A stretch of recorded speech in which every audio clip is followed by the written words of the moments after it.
What's up, guys? Welcome back to another video, and if you're new here, welcome. And this one is Reddit stories that are unexplained or unsettling or just scary.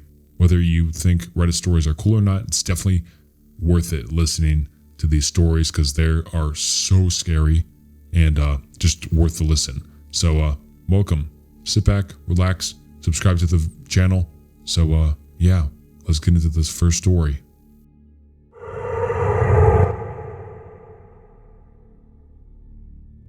My wife, Lynn, and I have been together for 6 years and married for 11 months.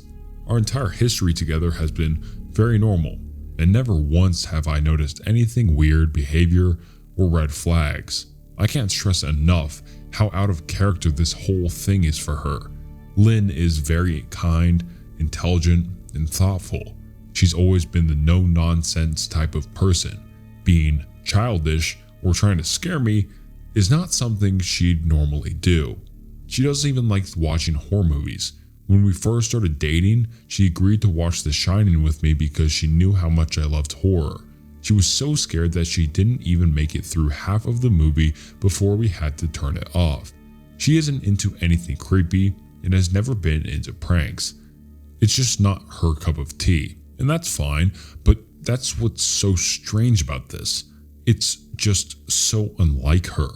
I should also add that she never had any mental health issues, and as far as I'm aware, it does not run in her family. I know some people are able to hide their mental health problems, but in the 6 years we've been together, I think I would have seen some sort of sign. 2 months ago, I was in the kitchen making myself coffee before work. I was running a bit late that morning and knew I wouldn't be able to make it to Dunkin' Donuts for my usual morning fix. I took a sip of my coffee as I hurried down the hall towards the front door, when I happened to notice Lynn peeking at me from around the corner ahead of me. I could only see her eyes and a strand of her long, dark hair hanging against the wall. The rest of her body was concealed behind the corner. I nearly spilled my coffee when I saw her. I did burn the shit out of my lips though. "Geez, Lynn," I said, wiping a few drops of my coffee from my pants. "You scared the shit out of me." She immediately popped out of view like a little kid that had been caught. I heard her scurrying off towards the living room, and by the time I got to the front door, she was out of sight. It was really weird, and just totally out of character for her, like I said. But I also found it kind of funny that she was being more playful and a little less serious. I shouted that I loved her and called her a weirdo. As I shut the door behind me, I heard her laughing. Her behavior was a bit odd, but it certainly wasn't something to call a priest over. I forgot about it by lunch, and by the time I got home, she was her normal self. I didn't bring it up, and neither did she, and life went on. The next incident happened 3 days later. It was around 2 a.m., and I had woken up to get a drink. I was standing at the kitchen island, jug of OJ in my hand, when I felt a strong feeling that I was being watched. For whatever reason, I looked down at the floor and saw my wife's smiling face staring back. She was peeking at me from the other side of the island, staring up at me with her wide, unblinking eyes and grinning like a Cheshire cat. I screamed, I'll admit it, not out of irritation, but fear.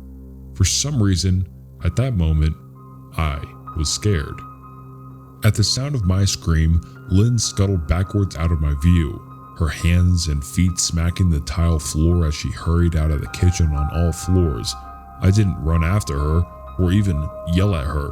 I just stood there frozen in shock, wondering what had possessed her to do that. It took me a little longer than I'd like to admit to go back upstairs, but I eventually did. When I got to our bedroom, Lynn was lying on her side asleep, or at least pretending to be. I stood there for a while, watching her breathing to be sure she was really asleep. I had the feeling she might jump out at me the moment I got into bed, but she didn't. I climbed into bed and she didn't even move. Her breathing was soft and deep, and I was starting to wonder if I'd dreamt the whole thing. The next morning, I waited for her to come down for coffee, and after handing her a mug and kissing her cheek, I decided to ask her about it. "What was that about last night?" I asked, keeping my tone light so I didn't offend or embarrass her. She frowned over her cup of coffee, shaking her head like she had no clue what I was referring to. "You were peeking at me again. From over there," I said, pointing to the spot on the floor by the kitchen island. She followed my gaze, and when she looked back at me, she burst out laughing. She laughed so hard that I couldn't help but join her. "You creep me out sometimes, you know that?" I said. She giggled and set her coffee on the counter and wrapped her arms around my neck. "You creep me out all the time, so I guess we're even," she teased. We said our goodbyes and left for work. As I drove, I kept thinking about how creepy it had been seeing her grinning at me from behind the island like that. The sounds her hands made on the floor as she crawled away. I told myself she was just trying to be silly, just trying to join me in my love of all things horror. It's not like I was afraid of her, but it still didn't sit right with me. I started seeing her peeking at me more and more. Sometimes she'd be peeking out from behind the couch or living room curtains. Once she even managed to get inside her grandmother's old trunk that sits at the foot of our bed. I might not have even known she was there at all had the trunk's old hinges not given her away. She'd had the lid propped up just enough so only half of her face peeked through. She'd been grinning like an excited toddler. It was unnerving. I didn't even know what to say to her. All I could do was stare. When I finally found my voice, I asked her why on earth she was doing this. She didn't answer, but she had slowly closed the lid, shutting herself inside the trunk. I just walked away, feeling disturbed. I didn't understand why she was doing it, but it clearly made her happy. I just hoped she would tire of the game quickly. Lynn didn't peek at me for the next 2 weeks. I started to think she was maybe done with her weird pranks, and I was relieved. We were watching a show on Netflix one night, and I jokingly said that I hadn't seen her peeking at me lately, and that she must have just given up on her spy game. She looked up at me with a small smile and said, "Maybe I've just gotten better at it." I didn't say anything, but I wondered whether or not she was joking. For the next few days, I couldn't stop thinking about what she said. Was she still peeking at me when I wasn't looking, and I just hadn't noticed? And if so, what the hell was she getting out of this? I started to feel paranoid, constantly checking whether she was watching from around the corner or behind a door. I was jumpy whenever I was home and she wasn't in full view of me. I felt stupid and a little crazy, but after a few weeks without another incident, I began to relax a little bit. I stopped checking behind furniture and walls and told myself it was maybe just a bad memory. Then a few days ago, things got so much worse. Lynn left to go to a friend's, and I lounged on the couch and played a couple games on my laptop. Around 9 p.m. I hopped in the shower, and as I was washing the soap from my hair, I felt that awful feeling that I was being watched. I slowly opened my eyes and almost had a heart attack. Lynn was peeking from behind the shower curtain, her entire head stretched into the shower, leaving just her body outside. Her long, dark hair hung against the curtain, the ends dripping with water. Her mouth hung open in a terrible grin, eyes wide and red, as if she hadn't blinked in a while. I screamed and jumped back against the wall. She didn't move, nor did her smile waver. Her makeup ran down her cheeks in 2 black streaks. She looked giddy and completely deranged. I was terrified. We stood like that for a few moments, neither of us saying a word. Finally, after what felt like forever, she slowly pulled her head back out of the shower, and I watched her blurry figure through the curtain as she moved backwards towards the bathroom door. A second later, the bathroom door slammed shut, hard enough to rattle the mirror. I screamed again and jumped out of the shower to lock the door. I stayed inside the bathroom for over an hour. Maybe I overreacted to some of you, but joke or not, I wasn't going to put up with this crazy shit anymore. That's what I kept telling myself as I paced in my bathroom, stopping to listen at the door every few minutes. Suddenly, I heard a muffled sound, and I pressed my ear against the bathroom door, straining to listen for any sound.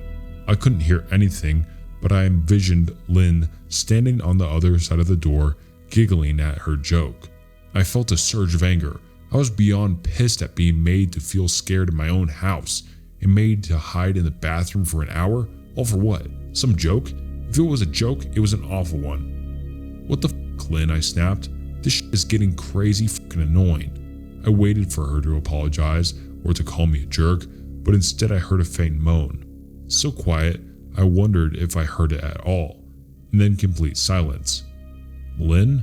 I called out, not able to even hide the shakiness in my voice. I got no response, just my own heavy breathing. "I swear to God, just stop it," I yelled, pounding my fist on the door. I waited for her to cuss me out, something I would expect from me talking to her like that. I never screamed at her before, but there was nothing, just the occasional drip from the shower head. I won't deny that I was so scared, too afraid to open the damn door and face my own wife. I waited another 30 minutes or so, which felt like a lifetime when you're scared. Finally, I decided I wasn't going to spend the night hiding in my bathroom. So, I got down on my knees and peered under the door. I almost expected to see her face peeking back at me, but thank God it didn't. I could see straight down the hallway to the top of the stairs, but no Lynn. I didn't know if I should be happy about that or not. I looked over for a few minutes, waiting to see her head pop up over the top step, but it never came. I stood up, my hand hovering over the door, and mentally prepared myself to open it. I slowly turned the lock with shaky fingers, and was about to yank it open when I heard a sound that still makes me feel nauseous when I think about it. A moan, louder than before, but this time I was able to tell just where it was coming from. I turned my head to the closest door as if in slow motion, and locked eyes with my wife, who's peeking out at me from the slight gap. Her eyes were still wide as ever, and her mouth was hanging open in the most grotesque gaping smile I'd ever seen. I didn't even scream, I was too scared for even that. Her hands were clasped to her chest, body trembling with sheer delight, as if she could barely contain her excitement.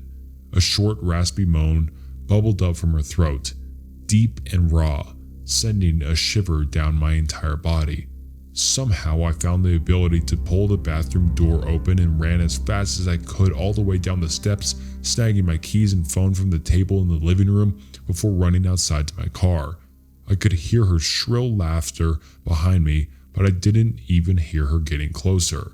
I didn't bother shutting the front door. I drove away from the house faster than I legally should have, shivering the entire time, either from fear or the cold, maybe a little of both. I hadn't grabbed a coat or even a pair of shoes. I was still in my boxers and my hair was so damp. I drove straight to my brother Chris's house about 40 minutes away, ignoring any and every call and text I got.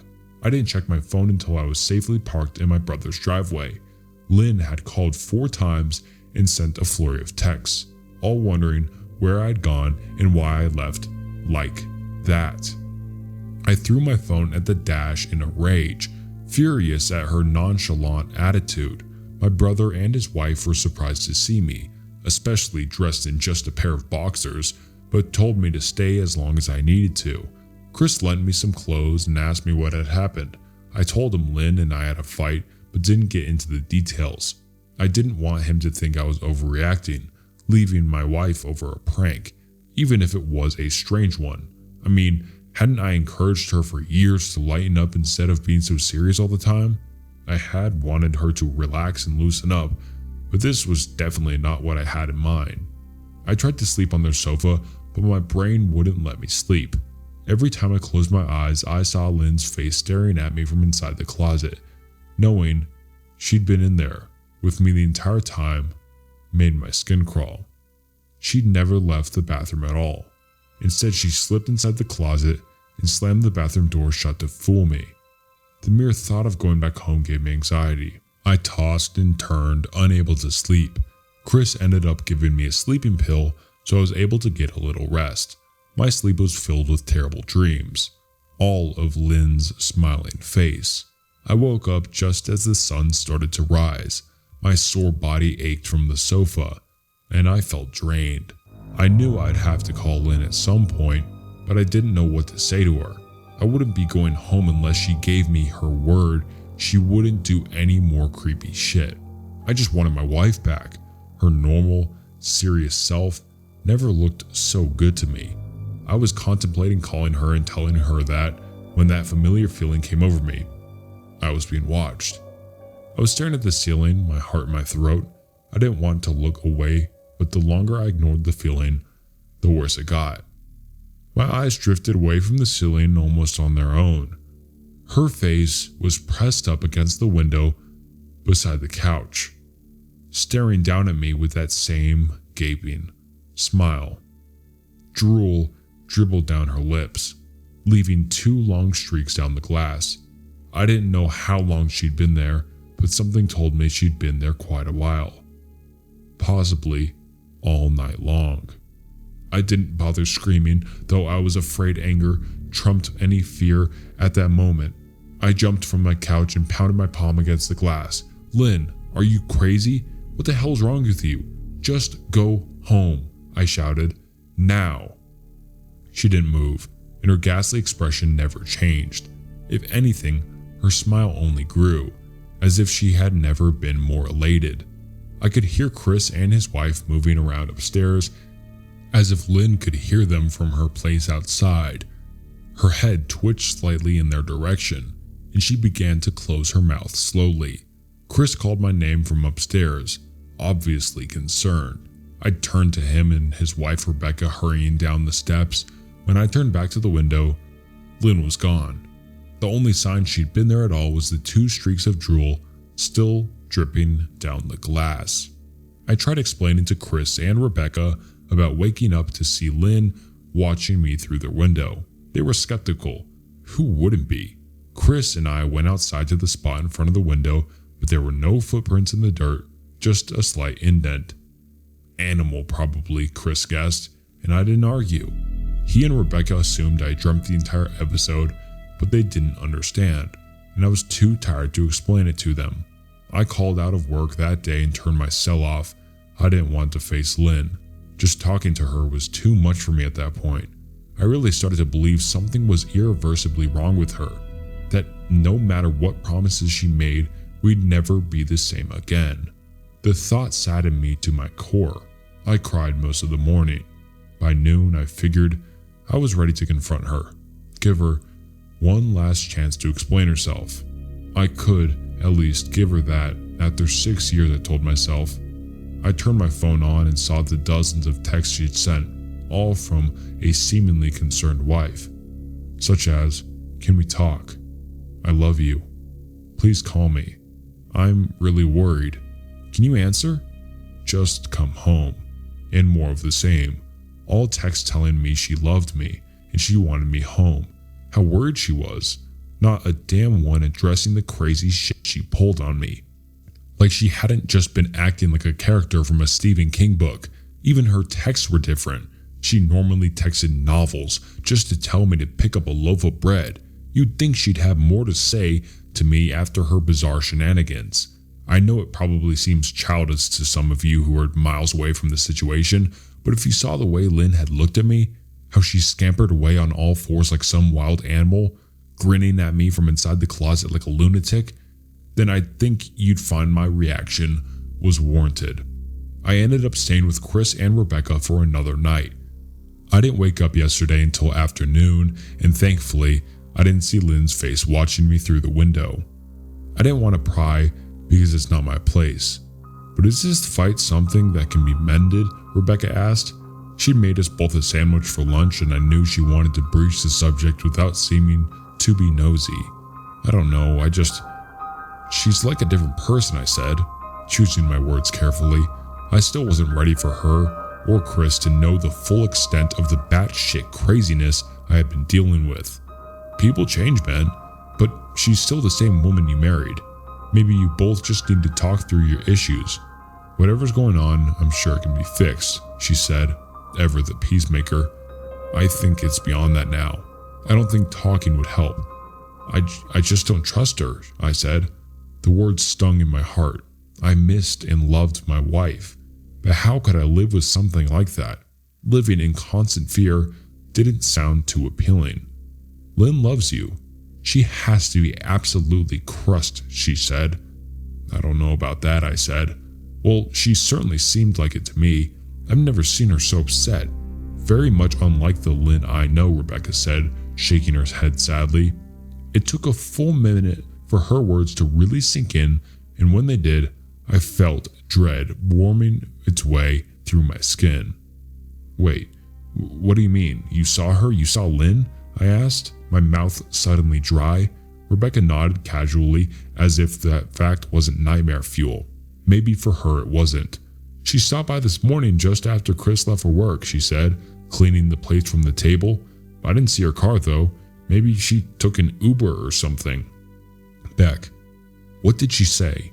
Did she come inside?" I asked. Sweat starting to break out on my forehead. I began looking around, examining corners as though a predator lurked behind them. "No, she just asked if you were awake yet, and I said that you weren't. I asked if she wanted me to wake you, but she said no, just to let you sleep," she said as she washed the dishes. "That's all? She didn't say anything else?" I asked. "No, she looked awful though, like she hadn't slept in days. I really think you should call her." I got up from the table and thanked Rebecca for lunch. I felt a little bit better at the knowledge that at least she hadn't come inside. Still, I needed to double check that the doors were locked. I sat for a while trying to figure out what to do next. I didn't want to go home, but I felt that I owed it to Lynn to help her if I could. Hadn't I sworn an oath to love and honor her through sickness and in health? Clearly, she was very sick. If she was sick, which I truly believe she was, I had to try and get her the help she needed. But I didn't even know where to start. I didn't want to call the police, and besides, what the hell was I going to tell them? That my wife was peeking at me? That she was just being creepy? As bizarre as she'd been, she still hadn't committed any crime. Not yet, anyway. The police would have probably said that I was overreacting, but this wasn't just some prank. It felt wrong. Dangerous even, like something sinister lurked behind her smile. I knew as her husband, I was well within my rights to have her committed, but what if she simply acted normal in their presence? She'd obviously been able to fool Rebecca into thinking she was just a concerned wife. As long as the doctors didn't find her a danger to herself or others, they'd have no choice but to release her after 72 hours. I felt lost and overwhelmed, so I did what any husband in my position would do. I called her mother. I didn't want to, believe me. Her mother, Marianne, and I were never on the best of terms. We never fought or anything like that. She just wasn't a very warm person and wasn't really easy to get along with. She hardly ever smiled, and when she did, only her lips would move into a thin-lipped smile, leaving her eyes as blank as before. She gave off this aura that felt like she was permanently on the offensive. I'd only met her twice, and both times were for just super short visits. I got the impression she didn't approve of me for her daughter. Lynn always ushered us out quickly, as she didn't want me to feel uncomfortable, which I was grateful for. Being in her mother's company felt almost unbearable, like walking on glass. I was glad when we moved 3 states away, so we didn't have to see her that often. I was happy to avoid the woman, but I needed her help. I really didn't want to talk to her at all, but I had to talk to someone, and someone who knew Lynn better than I did. So I grit my teeth and did what I had to do. "Yes," she answered, already sounding irritated. "Marianne, it's me, Ben. Do you have a minute to talk?" I asked. I could hear her cluck her tongue in irritation. "I'm in the middle of writing some checks, but if you insist, I suppose I can spare a moment. What is it that you want to discuss, Benjamin?" she said coolly. "It's about Lynn. She's been acting strangely, and I was wondering if you had any idea whether there was something." I was quickly interrupted. "It's a bit difficult to follow your rambling, Benjamin. What is this, what you want from me?" she asked. I could almost see her standing there in her thin sweater and slacks, tapping her fingernails impatiently on the table. "I wanted to know if you'd ever noticed any odd behavior, or possibly any mental health issues," I asked. There was a long, uncomfortable pause that I couldn't tell was because she was thinking or something else. Finally, after a few seconds, she spoke. "I'm not sure if this is one of your jokes, Benjamin, but if so, I don't find the humor in it. Now, I do have business to attend to, as I've said, so if you don't mind me," she said, but I cut her off before she could get rid of me. Marianne, it's not a joke. I'm seriously concerned about Lynn's mental health. Her behavior has been very erratic lately. I'm very worried about her, and I figured as her mother, you would be as well. I said, my frustration evident in my voice. If you're truly concerned, then I suggest you get the health professionals involved. I don't know what you expect of me, she snapped. I could tell she was seconds away from hanging up, and for some reason I was desperate not to let her. I had the feeling that she knew a lot more than she was letting on. Please, if not for me, do it for Lynn, I tried. I heard a faint, shaky intake of breath, as if she was trying to hold her steely persona together, but failing. Marianne, what's wrong? I started. Benjamin, I don't know what to tell you. My only advice would be to seek professional help. Do not call here again. Goodbye. I tried to call out to her, but she'd hung up. I tried to wrap my head around the call and her refusal to help me. Even if she didn't like me, why wouldn't she want to help her own daughter? I couldn't understand that. I tried to replay the conversation, desperate to find something I missed. After a while, I almost gave up, until I remembered her last words to me. Seek professional help. She'd said those words with a bit of urgency.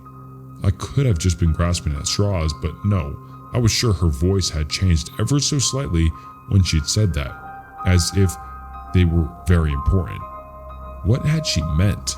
I assumed she'd been referring to medical professionals, but maybe she was referring to someone else, someone that she didn't, for some reason, feel comfortable saying directly, or maybe I was just desperate.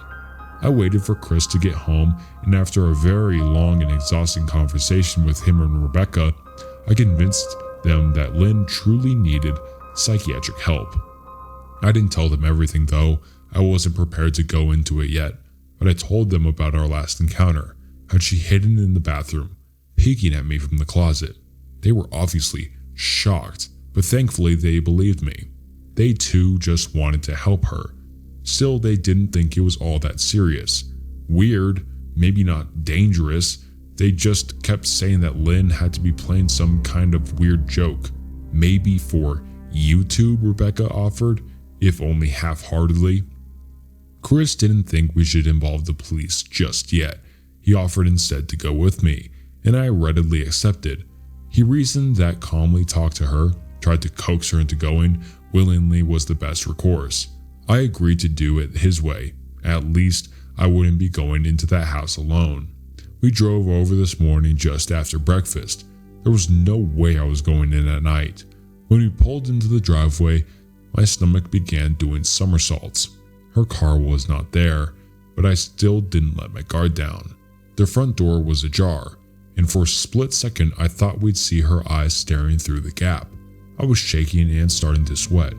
Chris, however, was fine. He waited for me to open the door, his hands in his pockets like he was going on a stroll through the park. I envied his ignorance. I pushed the door open and was immediately hit with the stench of rot. Chris smelled it too, and he walked in the house behind me with his nose all scrunched up. What do you guys use to clean the floors around here? Shh, Chris mumbled. Shut up, I said, my eyes darting around for any signs of Lynn. The house was deadly quiet and dark despite being 10 in the morning. All the curtains were closed up tight, refusing to allow any sunlight in. And if I hadn't left it for just 2 days prior, I'd have thought the house to be abandoned. We moved through each room, carefully checking any place that she might hide, occasionally calling her name. Why are you looking under the couch? Chris asked eventually. Aren't we looking for your wife? He was looking at me like I was a moron. Let's just go upstairs, I whispered. He shook his head but followed me up the stairs to check the bathroom and spare bedroom. On the way up, my shoes crunched over pieces of glass that looked to be littered over a few steps. I noticed that one of Lynn and my wedding portraits that hung on the wall along the staircase had been smashed. The frame hung crookedly, all the glass removed. I stared at the picture, a lump forming in my throat. We had taken the photo just after leaving the church, after saying our vows. She looked so beautiful in her white gown. I looked at Lynn's beautiful face. I never dreamed her face would ever be a source of terror for me. We climbed the rest of the steps and checked the spare bedroom. but it looked completely untouched. I was hesitant to go into the bathroom, my fear from that night coming back to me all at once. Chris noticed and offered to go in by himself, but I couldn't let him do that, so we walked in together, checking the closet and the shower. The bathroom looked as if it hadn't been touched since the night I left. "I don't think she's here, Ben. Why don't you pack some clothes and we'll try coming back tomorrow or something," Chris said. I nodded and went into our bedroom and shoveled some clothes into a duffel bag. When I checked inside our closet, I came across the source of the smell and gagged. Chris took one look and lost all color in his face. He had to go stand by the stairs to get away from the sight and the smell. I gazed down in shock at what lay inside my bedroom closet. Soaking into the rug were at least a dozen eyeballs, all carefully laid out in pairs. Some were as large as quarters, while others were as tiny as marbles. I stared down at the eyes she'd collected from small animals and I wondered how she'd gotten them, and I shuddered at the thought. "Man, I thought I had it bad with Becca's shoe addiction, but your wife's in here collecting eyeballs," Chris said, gagging. "Ben, I think we should go," he called from the hall. "I'm getting nauseous." "All right." I grabbed my duffel and shut the closet door on my new nightmare. I stepped out into the hall and took a deep breath of air. I could taste the rot on my tongue and I couldn't help but gag again. "Who the f lines up eyeballs in their closet like that?" Chris mumbled. "I tried to tell you she needed help," I said. "She doesn't need help, Ben. She needs a exorcist," he said. "You coming or what? I can't stand the smell any..." His words died in his throat, and his eyes grew wide with fear. I didn't ask him why, I could feel it. Someone was watching me, and I didn't think it was the eyes in the closet. I turned around, my eyes slowly scanning the bedroom. "Chris," I whispered, as I finally saw what we'd missed. Under the bed, curled on her side, watching us with the excitement of a kid on Christmas morning, was my wife. She held her hands together just under her chin, and they were shaking eagerly. Now that she knew she'd been found, I could hear the quiet noises she was making, a sort of hiccuping sound in her throat, as if the excitement was just too much for her. It was unnerving to say the least. Wide eyes and a huge smile. Everything in me told me to run, but I forced it away. This was my wife. No matter how twisted, she was still the woman I married. I had to help her. "Lynn," I said softly. She didn't respond, but her head bobbed back and forth in two quick little movements as if she was nodding. "Baby, I just want to help, okay? Can you let me do that?" I asked. I had taken a single step forward, approaching her like some sort of dangerous animal. "I love you, Lynn," I said softly, taking another step closer. She let a tiny moan escape her wide open mouth, and I had to resist the urge to run. Her shoulders were starting to quiver, and her eyes grew as large as saucers. I crouched down so I could see her better, and immediately saw the blood. Her hands were covered in it. They trembled more the closer I got, as if she was barely able to contain herself. "Lynn, are you hurt? You're bleeding," I said. She bobbed her head again, her bloody fingers moving up and down as if playing an invisible piano. They occasionally grazed her chin, leaving smears of blood on her skin. I wanted to recoil in disgust. The smell that was coming off her was so revolting. I could feel the vomit trying to climb up my throat. Her lips were dry and stretched thin, blood seeping between the cracks. I knew she wouldn't come out on her own, but I didn't want to leave her in the state she was in. I scooted closer and reached out to her. The excitement, hiccuping sounds got louder, and her hands shook, fingers flexing. It was then that I could see the blood oozing from in between her fingers. "Oh my God, Lynn, you're bleeding," I said. Instinctively, I reached out to take her hand, but before I could even touch her, her hand sprang out towards me. A sharp pain shot through my arm, and I fell back on my ass. My arm burned, and I could see the blood dripping down onto the carpet. I looked back at her in shock and saw her grinning madly, her fingers clutching a large shard of glass. "You alright in there?" Chris asked from behind me. I turned my head slightly and nodded to him, cradling my arm to my chest. When I turned back to face Lynn, I saw that her focus had shifted. She wasn't looking at me anymore, and she wasn't smiling anymore either. She was staring past me, her eyes glaring at Chris the way a hungry lion might stare at an antelope. Her mouth was still hanging open, but it was twisted into a snarl. I got to my feet and began walking backwards down the hall, afraid to take my eyes off her. "Are you bleeding?" Chris asked. The moment the words left his mouth, Lynn started fast scooting out from under the bed, the glass shards still in her fist. "Chris, run, go," I yelled. He must have been too afraid to move because a second later, I felt my back bump into him. He was still standing at the top of the stairs, staring at the horror that was my wife. Lynn had crawled completely out from under the bed and stood in the bedroom doorway, her face twisted in rage. Her body was visibly tense. Blood ran down her fingers and onto the floor. "Jesus, Lynn," Chris said. You, playing hide and seek?" I reached back and pushed him towards the step. "Move your ass, Chris," I said quietly but firmly as I could. Lynn bobbed her head in fast, sharp motions and began to grin, stretching her mouth open wide and wide so that her chin seemed to touch her chest. I heard Chris mutter a prayer, and then he was running down the stairs. I stood at the top of the steps, stuck between the love for a woman who clearly needed serious help and self-preservation. "I only want to help," I said, choking back tears.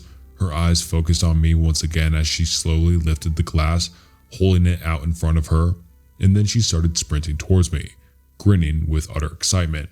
Thankfully, my body took over, and I flew down the stairs, skipping 2 or 3 at a time.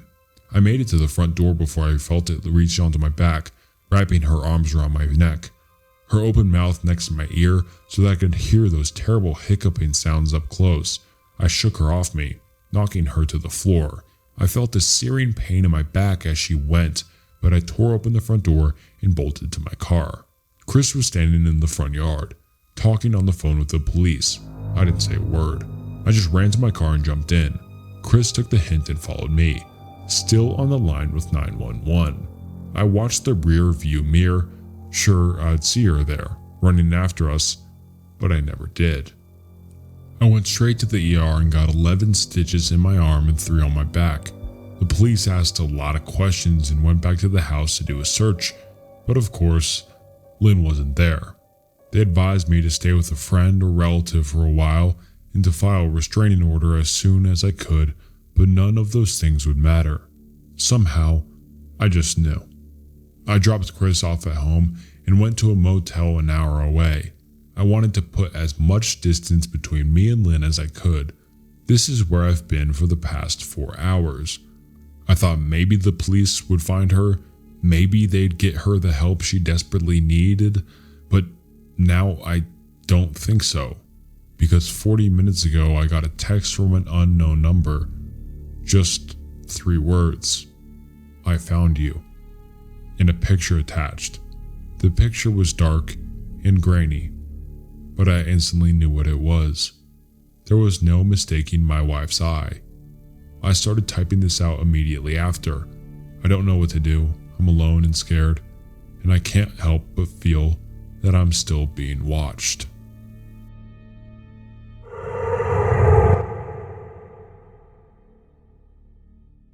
This happened about 13 years ago, when I was a sophomore in college, attending a liberal arts school in Suffolk County, New York. Within the first month or 2 of freshman year, I had found myself in a very tight-knit group of fellow theater geeks. 6 guys, myself included, and 1 girl. And they all loved horror movies and ghost stories. I had found my crew. Freshman year was tough, but we all held each other up and made the whole experience more enjoyable for one another. At the beginning of sophomore year, we decided that in October, as the Halloween season was ramping up, we would find a creepy wooded spot in a nearby town some night and scare the crap out of ourselves. We did some research and found that there was a particularly isolated area about 30 minutes away, infamous for paranormal sightings. Perfect. The 7 of us split into 2 different cars and headed out into the night. Allow me to set the scene. You turn off a busy main road, flooded with strip malls and restaurants and whatnot, and you are almost immediately greeted by complete darkness. Again, this area was very heavily wooded.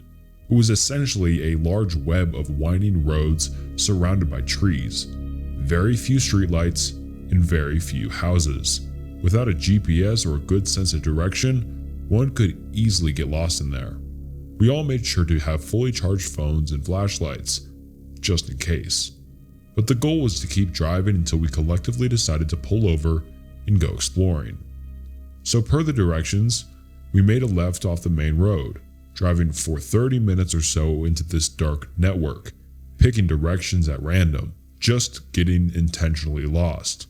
Our cars made a turn, and to our surprise, there was a huge log in front of us. We had reached a dead end of some kind, with nothing but trees beyond it. We all got out to see what exactly this was, stepped over the log, and noticed two narrow trails leading in different directions. This seemed like as good a time as any to grab our flashlights and do some amateur ghost hunting. We flipped a coin and set off on the trail to the right. The trail was so narrow that we had to walk single file to avoid getting whacked by branches. For whatever reason, I ended up in the back. I'm usually pretty rational and level-headed, but I have to say, the further we went in, the more I was overcome with an uneasy feeling. I kept hearing sounds deep in the woods, unable to shake the feeling we were being watched. But I seemed to be the only one who heard these things, so I shrugged it off as my imagination.